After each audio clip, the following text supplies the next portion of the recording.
Satan contrefait Dieu lui-même. Il se déguise en ange de lumière, 2 Corinthiens 11, 14. Il contrefait l'église de Dieu par sa synagogue de Satan, Apocalypse 2.9. Il contrefait les œuvres de Dieu par ses signes et ses prodiges menteurs, 2 Thessaloniciens 2.9. Il y a une vie contrefaite et il y a des dons contrefaits, semblables à ceux du Saint-Esprit.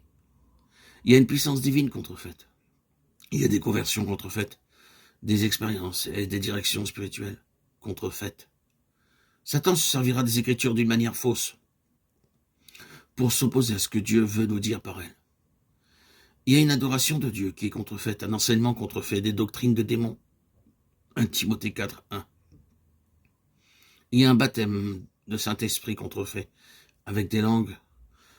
Toutes ces choses ne sont pas étranges à ceux qui connaissent la parole de Dieu, car nous les y trouvons. Nous arrivons au point où Satan le séducteur ne pouvait pas imposer tout cela à l'homme simplement de l'extérieur. L'homme devait premièrement être constitué, afin qu'il puisse trouver en lui ce qui répondrait à sa séduction. Il fallait qu'il eût pour tout cela quelque chose dans l'homme qui soit l'organe nécessaire. La tactique de Satan à l'égard de l'âme d'Adam consista à faire sortir cette âme de sa place, afin qu'elle devienne la base de ses opérations. Elle s'évada au-delà de ses limites légitimes, et Satan s'en empara. C'est ainsi qu'une alliance s'établit entre la psyché et l'âme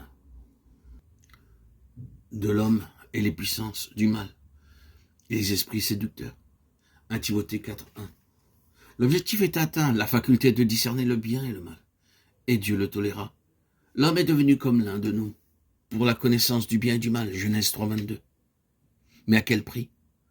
La connaissance n'est pas mauvaise en soi, bien qu'il serait mieux pour l'homme de ne pas connaître certaines choses. C'est la connaissance en dehors de Dieu qui a fait de l'homme un prisonnier, un esclave, et qui lui a coûté cette autre connaissance qui est la vie éternelle. C'est ici la vie éternelle, qu'il te connaisse toi, le seul vrai Dieu, et celui que tu as envoyé, Jésus-Christ. Jean 17, 3. Le prix en fut une intelligence obscurcie, Éphésiens 4, 18. L'apôtre Paul, qui a dit « Dieu trouva bon de révéler son Fils en moi » Galates 1, 15, a aussi souligné le fait que cette révélation dans la pensée du Seigneur devait faire de lui un instrument pour leur ouvrir les yeux afin qu'il passe des ténèbres à la lumière et de la puissance de Satan à Dieu. Acte 26, 18.